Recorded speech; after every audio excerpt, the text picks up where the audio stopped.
We're going to do the press conference completely in English because you're here from all across Europe. Thanks so much for being here with us today.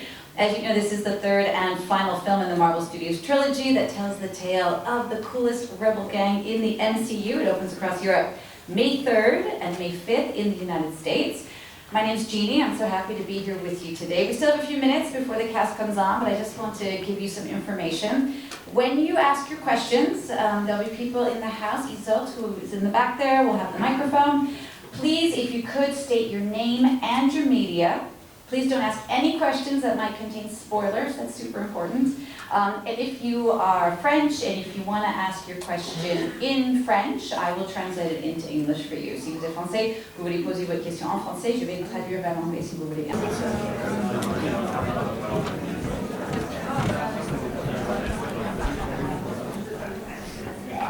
Hello everyone, welcome to this press conference for the Guardians of the Galaxy Volume 3. Would you please welcome with me now that celestial hybrid empath mantis, Klementieff. Groot himself, Vin Diesel. Writer and director, James Gunn. Peter Quill, alias Star-Lord, Pratt. Martial arts master Gamora, Saldana, and the incredible Nebula, Gillan.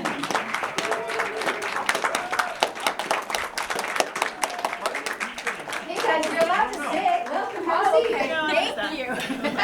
Welcome. We're so happy to have you with us here in Paris. Thank you so much for being here with us. I'm going to start with a few questions and then we'll open it up to all the journalists in the house. Just to start, how did the premiere of the European Gala screening go yesterday? What was it like?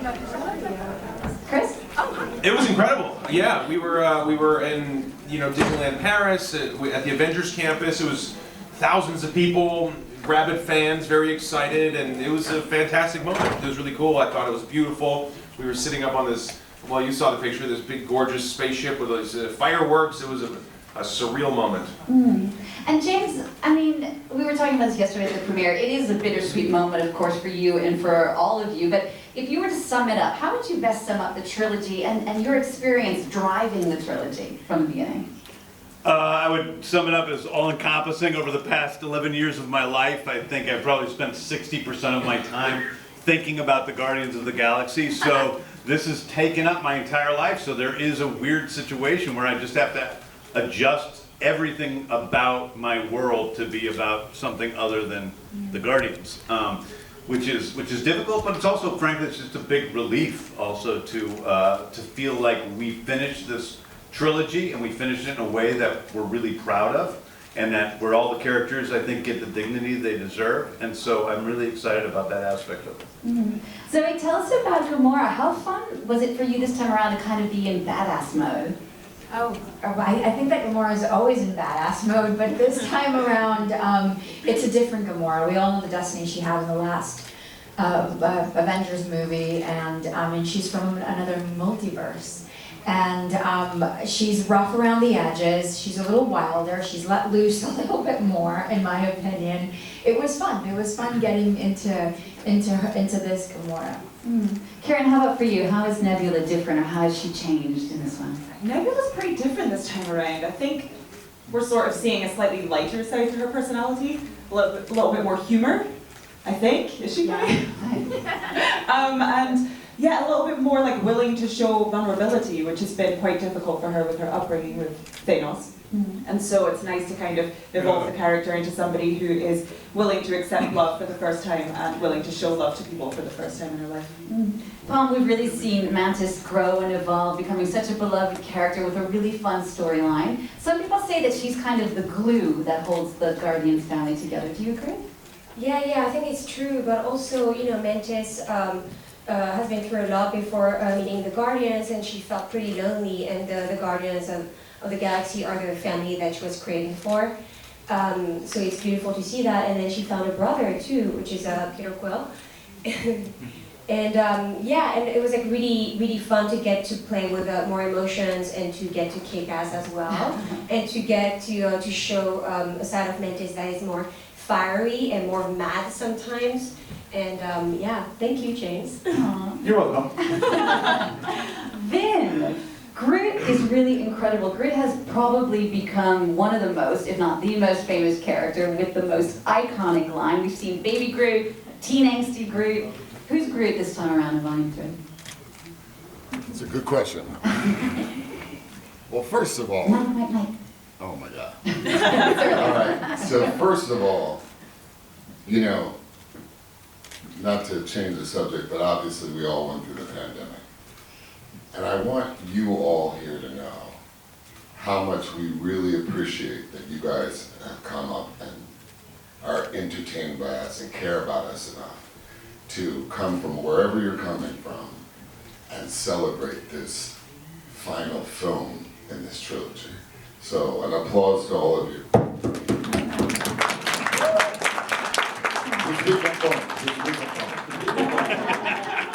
Groot is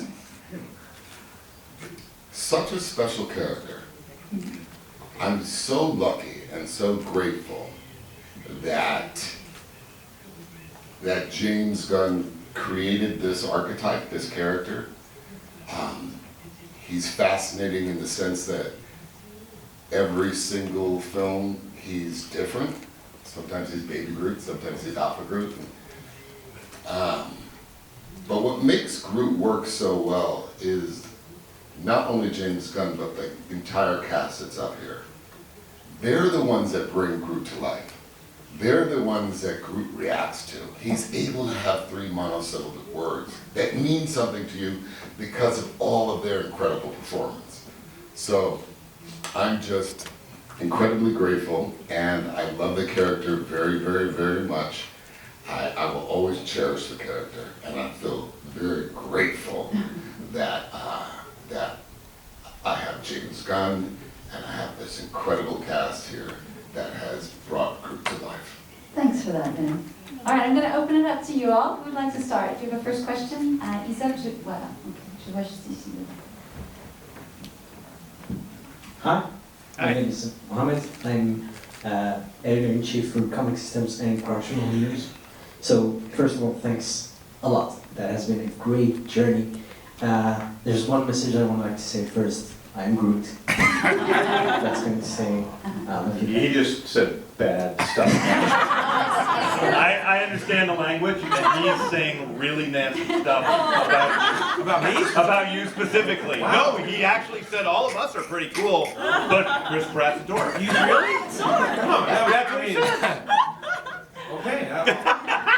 I love that. He's like, yeah, he's like, well, gotta say it, man. This is a nightmare.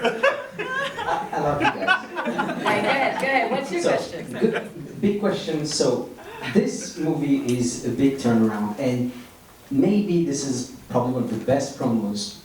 How did you handle this? Like, just trying to not show everything, but just give everyone enough to just get us through this emotional ride. And that question goes to everyone, but also to you, because The promotional marketing material? yeah. Well, it's hard, you know. I mean, in this day and age, like, let's, you know, Chris and I talk all the time. We're like, oh, they're putting this scene online now. Do we really want that? Is that too much? You know, I mean, I guess it gets more people to go to the theater, so it's a balance. But you know, in some ways, I wish there was nothing ever out about anything. It's just go see this movie and then have everybody totally surprised. So it is difficult finding the balance with the marketing team in terms of how much we give away and how much we don't. And hopefully we've, you know, strike a balance. I also think that people have learned over the years online how to consume promotional material for themselves, and people are different. Some people want to see as much as possible, and so they seek it out and they watch it. And some people don't want to see so much, and they take in less. I know, like, on my, you know, social network feeds, I don't post everything. I don't post the scenes because a lot of people don't like to watch the scenes before they see the movie. I post, you know, the trailers, a few things that we have that don't give too much away. So I think that people now can kind of control that media for themselves, which is a good thing. What about on a deeper level when it comes to the script or to actual shooting or your interactions? How did you balance between the funny and the emotion? Because I find that that's really great in the movie. Was that something you all talked about? I don't know. Huh?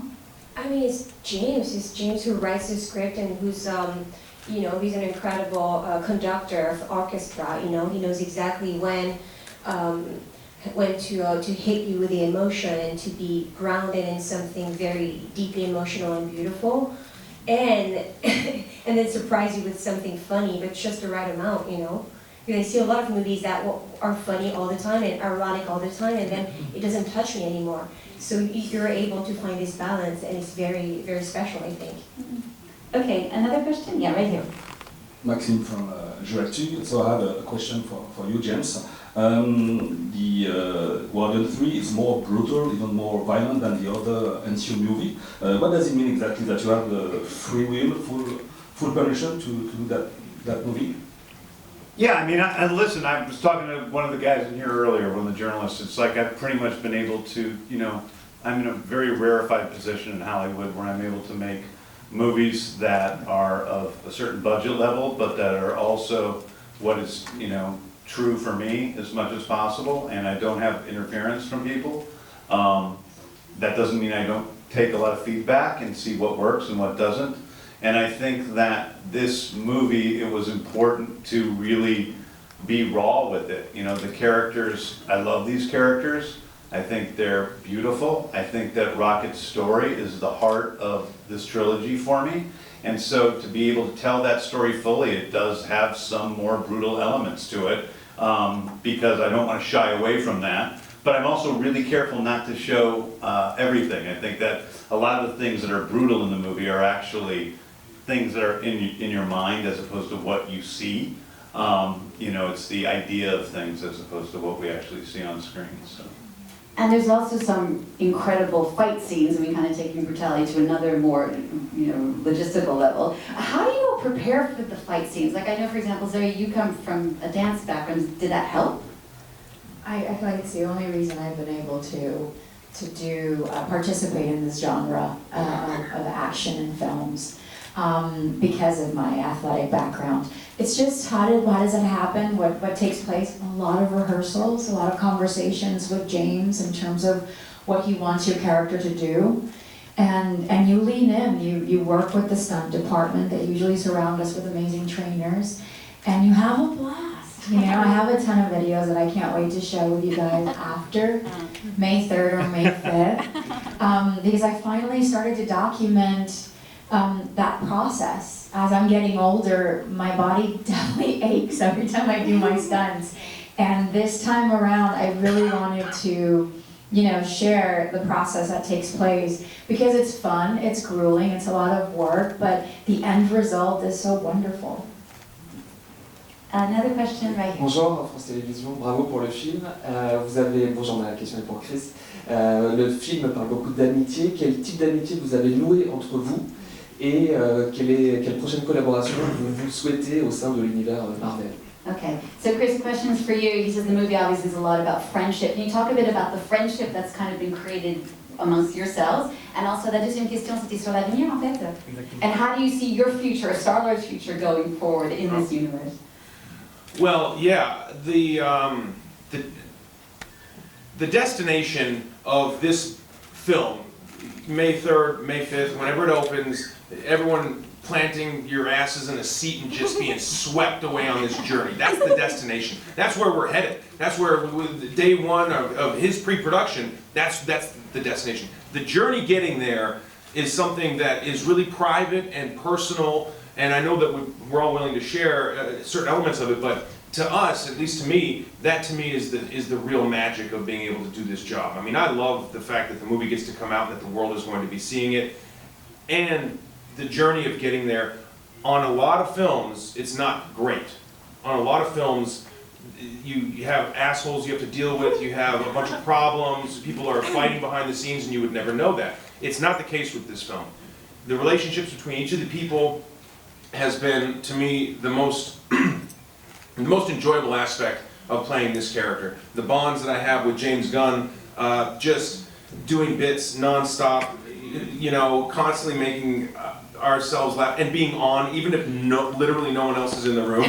Like, it's a nonstop thing. Getting to know each of these people, seeing their children being born, attending their weddings, being a part of their lives in a real way. That's an extraordinary thing that we get to do, and kind of rare, I think, because there's not a lot of jobs that put you into the pressure cooker situation to create strong relationships between people. It's a crucible in which you're going to forge very tight bonds with people. And then that's the first part of the question. The second part of the question is Star-Lord, his future? Gosh, I don't know. I don't know at this point. I think I'm, open to doing more. I want to preserve mystery around the fate of the character through the course of the movie. I think the best way to watch this movie is knowing very little about the future of the characters, because the stakes are very high, and obviously lives are at stake. I don't want to lead the audience away from anything other than this movie right now. Thank you. Another question? Who's got that? Yeah, okay. Hello, Sabine from Moldaville. My question is about Rocket, your favorite. I was deeply moved by his story. I would like to know the relationship you have, with the animals, with the suffering or the experimentation, because this is real, the experimentation we are doing against the animal today. And also, how do you work with Sean, because it's really well done, it's very powerful emotionally. And also for you, how do you work with Rocket and with Sean? Great. I do think that really this story is about empathy at the end of the day. And it's empathy for all living creatures and being as kind as we possibly can to all the people in our lives and all the creatures in our lives. That doesn't mean, that's not a political thing. It's simply, whatever your choices are with your relationship to animals, to be aware that they do have feelings and can experience pain. And so that's where we start this movie, with this little animal that's incredibly innocent, and go through the journey of that character becoming the character we know, which is a bitter little mean raccoon, who then throughout the process of this movie we see him a bit opening up to a wider sense of compassion and what that might mean. And so that to me is the heart of the three Guardians movies. They're about compassion. They're about opening ourselves up. They're about the way we close ourselves off, maybe due to selfishness, maybe due to our own experiences in life that haven't been so great, whether they're traumatic or just negative experiences, and how we use those as either an excuse or just something deeply embedded in us not to open up to our fellow human beings. And this is a movie about this group of outcasts up here, who they play outcasts in the movie. Some of us are outcasts. Most of us up here are outcasts, except for Chris, who's had a charmed life. It's really easy in life.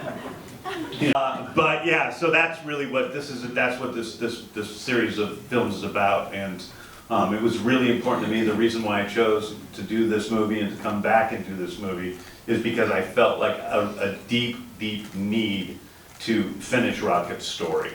And that's what brought me to do it. I work with my brother Sean. He is the hero of our lives when we're making this movie. He brings so much to Rocket. A lot of his emotions are based on Sean's acting. In this movie, he actually is the voice of young Rocket, so he has a much bigger piece. That's not to take anything away from Bradley Cooper, who is one of my favorite people and an incredible actor, and brings so much emotion through his voice. And in this movie in particular, he and I worked incredibly hard going through the scenes again and again and again. Like, if we have one of these guys do a scene on set, I make him do it a bunch of times, and it gets, hard, and I push him and I push him and I push him, and it gets better and better. But with me and Bradley, we have and also with Ben, we have no limit to how many times we can do something. And Bradley, I give him the movie, he takes it home. He sends me new kinds of ways to do things, and we just keep doing it again and again. So that's that. But Sean is, I think these guys all, this is, we had the last scene with the Guardians in the hallway, where we shot with all of these guys for the last time, along with Dave and Sean. And that's, those are the Guardians on set, and that day was incredibly emotional because there is a bond between all of us. Right, I mean, I can only imagine after all these years together, 10 years, Karen, is there anything that surprised you the most about this experience over the past decade of being a Guardian? Oh, surprised me. Yeah, or something that you didn't think was going to be, if you had known where you were 10 years ago, that you would be feeling this today? I mean, I didn't actually know, I wasn't sure that I was going to become a fully fledged Guardian, actually. Like, James had told me that this character was going to evolve in all these amazing ways, but like, I didn't realize I was going to be a Guardian, and then we were filming, this movie, and I got to wear the uniform. We did like the obligatory slow motion walking shot to cool music, and I felt cool, and I felt like a Guardian, and I was like, oh my god, I graduated! Who's got the mic now, please? Hi, I'm Danny from Switzerland, and I would like to know what is first, James? Is it the music and the song, or is it the scene? And does the guys left and right have any influence on the selection of the songs? Like they're of that generation? On the second thing, no. On the first thing, it really is, it comes together. I keep a list of music that'll work for the movie and try to come up with a feel. This movie was by far the most difficult to put the music together for, and I changed it and changed it and changed it throughout the process. When they got the first script, it was some different music in it than what we ended up with, not in the last script. But it's while I'm writing, I simply listen to a bunch of different music while I'm writing and then try to fit that together in the scene. So it's very concurrent, the writing of the script and the picking of the music. Just a quick question for you, Vin, before we move on to the next question. We've got journalists here from all across Europe. I saw that you actually did the dubbing of your lines in many different languages. Do you remember a couple you can do for them? Wow. If you do, Besides, je suis Groot. Yeah, no, it's Je suis content. How do we do it in? Just, je s'appelle Groot. Je s'appelle Groot. Yeah. All right, you got it. Okay. That's a good start. Anyone else? Io sono Groot. Io sono Groot. Ich bin Groot. Ich bin Groot. Can you give me some other ones? Just Anyone add, James? I don't know. I am Groot! I don't like that. I think I got it, right? That's a very impressive thing. Another question, who's got the mic? Hi, Tommaso from El País, Spain. Two questions, one for James. You've been doing some, let's call it different superhero movies. Also, you've been defending superhero movies by some even famous directors who said that, they're becoming a little bit boring, more of the same, too many, etc., etc. Is it frustrating to have to do that on one side and on the other? Do you see their point in some of Well, I agree with that point. I've never argued against that. I think that there are many superhero movies that are becoming boring, so I would never argue that. The thing that I take, some offense to is saying that there's, cinema has a tradition of different genres. And, there are amazing westerns, there are amazing gangster films, and there are amazing films that are based on comic books. And I'm not I believe that all of those things can be real and all of those things can be cinema, and saying that one type of film, because of the subject matter or because of the characters, aren't cinema is ludicrous. The second question for the rest of the, for all the rest. You've been working with James for many years, 3 movies. You've been supporting him in the most difficult moment. What about him? What's special, what's different about him as a person and also as a director? Thanks. Chris? What's great about me? What's great about me? That's the question. Oh, What do you love most about me? Don't worry, this will be quick.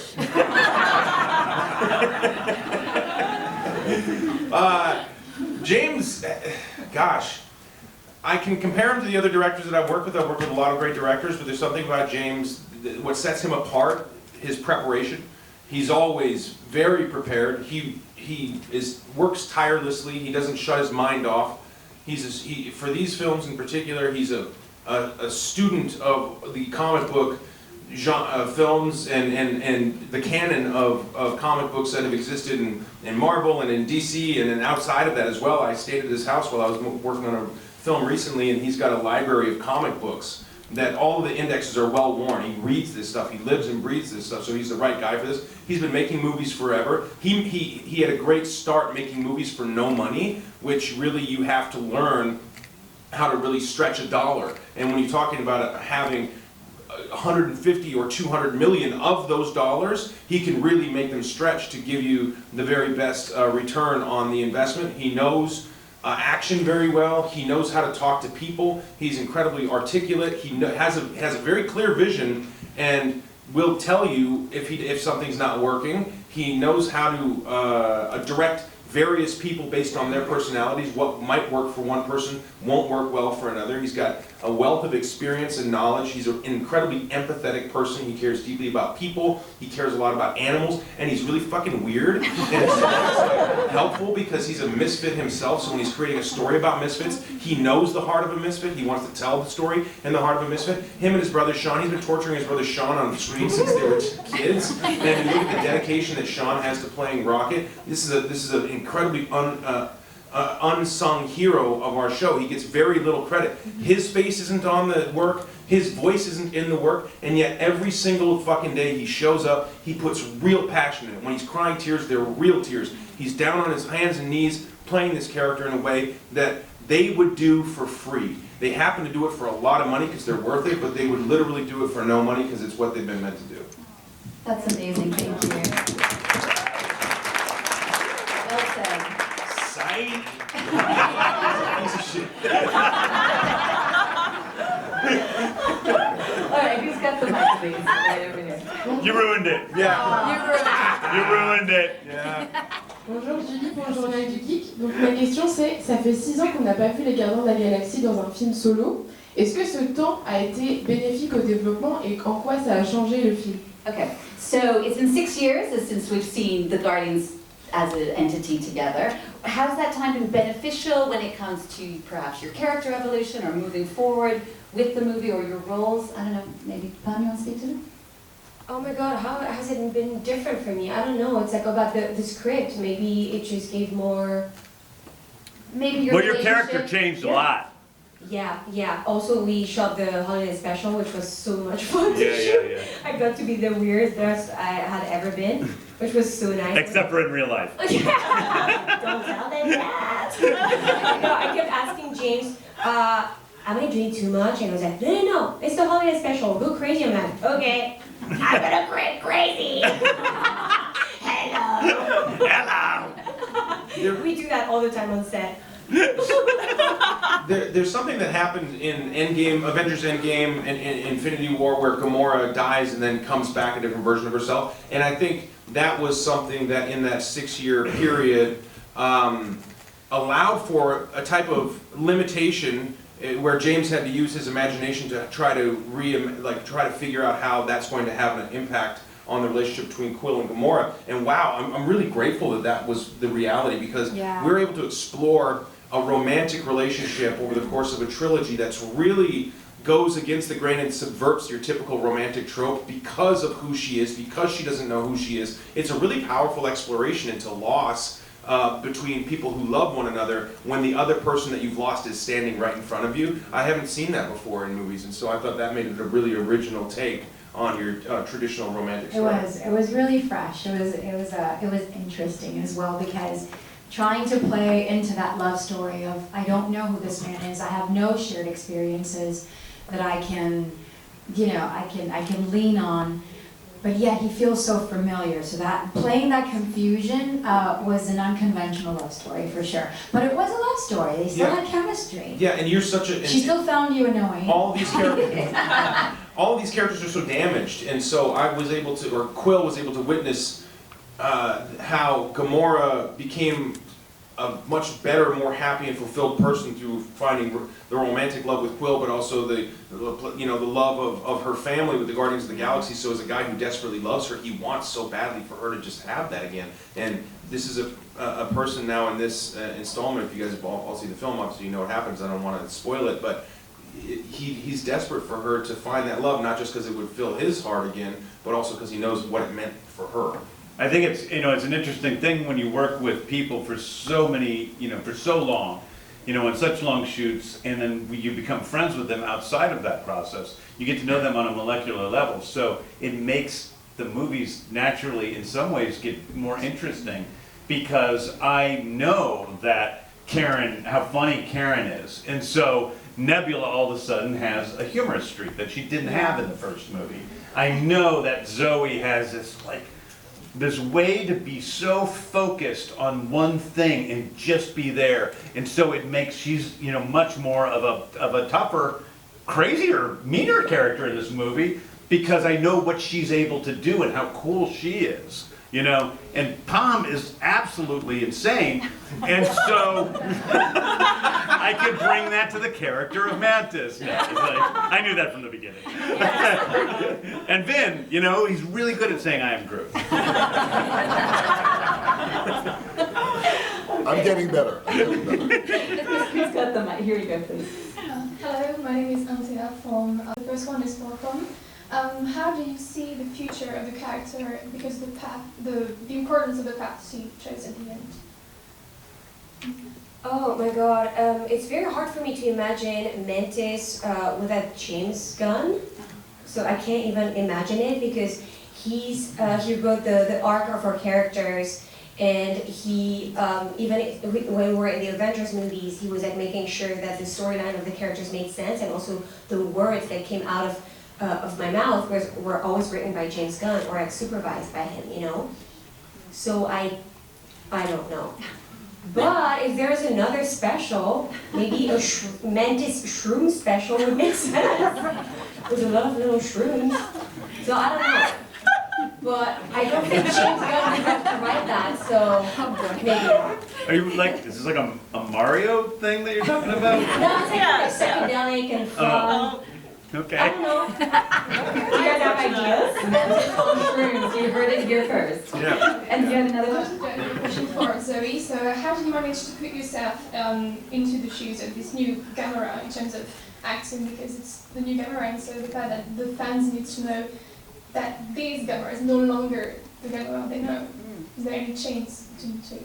I think I didn't want to get in her way. Obviously, I was missing the old Gamora. We're creatures of habit. We like what we're used to. But in order for me to be this new character, I really needed to not get in her way, and I needed to understand that her path is her own. And so that it was hard. It was hard because, but using also that bittersweetness, that knowing that this was the last time for Gamora, and knowing that this is possibly the last time for the Guardians, and just allowing that melancholy to be there was fun, was fresh. And also, she's crazy. There's a crazy side to Gamora that I just felt like, oh, you're definitely somebody that I may want to hang out with now. So after all this time, as you guys walked off the set, did you take anything? Do you have a little souvenir that you're going to keep for the rest of your lives from the set that you're allowed to talk about? I took a pinwheel. The pinwheel? Oh, did you take the pinwheel? Yeah. I don't know how you say in French pinwheel, by the way. Oh, really? Cute. And also a little ukulele, but it's not in the movie anymore, so... Yeah. Anyway. Anybody else? Anything? I have, there's a scene in the Bat family's home where we have all their photographs and all their weird little sculptures and paintings on the wall of what we call the humanimals. I got everything from that house. It's all up in my house in the house. What, all the pictures? Wow. Yeah, the paintings. I have that pug dog, and I have all those little sculptures with those little weird things up in my house. Yeah. What about the rest of you? Karen? Oh, this isn't exactly answering that, but we shot that humanimals scene right after my bachelorette party, which was, so me and Paul was one of my bridesmaids. So we were there like, are you saying this? It was a wild experience. Anyway. We're like, are we hallucinating? Yeah, like you're saying that, right? Anyway, did I say anything? I accidentally took a pair of socks by accident. I still have them and I still wear them, but they're not really like Nebula, they're like underneath the costume. Not interesting at all. Sorry. I take socks all the time in underwear. You take underwear? Yeah, just steal it. Okay, give it back. It's weird to give it back anyway, no? Oh yeah, I guess they're not going to use it again, hopefully. Maybe they could, but that would be weird too. Zoe, what did you take? No, everything is just so top secret that the thought of taking something and being called out by Marvel just was petrifying. But I've kept every sweatshirt that I get, every t-shirt that I get from every department that has been kind enough to extend that gift to me. And my dad and my father-in-law wear all of them all the time. Because I'm always given, they're always like in large or, sizes that are not mine.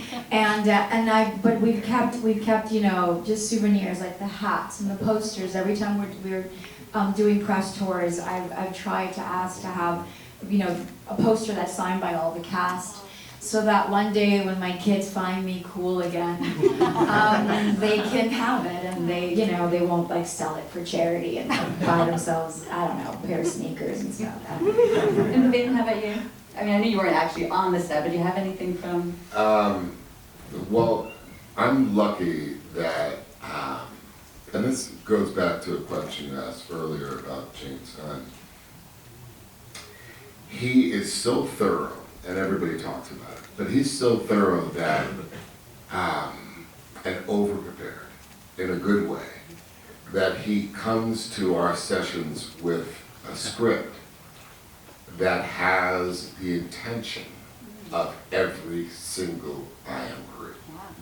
And so, starting 10 years ago, so I've always felt really privileged that I'm the only human on the planet that gets this script. And so I cherish all of them very much. That's great. And we're almost out of time, but Chris, just to wrap up, what about you? Oh yeah, I always steal a bunch of shit from set. So, My wallet. Yeah, my wallet. I got a lot of really great stuff. I took some stuff out of Quill's apartment.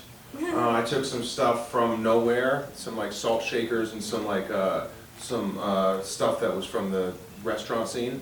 I took a bunch of that stuff. And I never ask, I just take it, it's great. I have my wardrobe, I take that. Usually costume departments loses one or two of their costumes every time.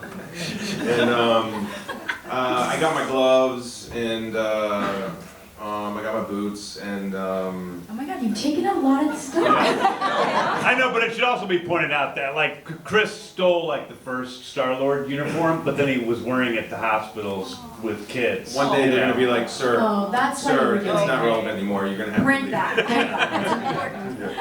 Yeah. And all, yeah. Well. Well, listen, thank you so much to all of you. It's been such a pleasure to have you with us here in Paris. I'm so sorry we're all out of time, but let's give them a big round of applause. Thank you. Thank you, guys. Thank you so much. Really, thank you.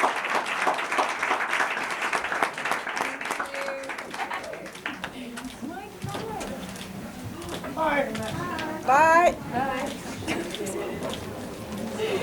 Honestly, guys, I love it.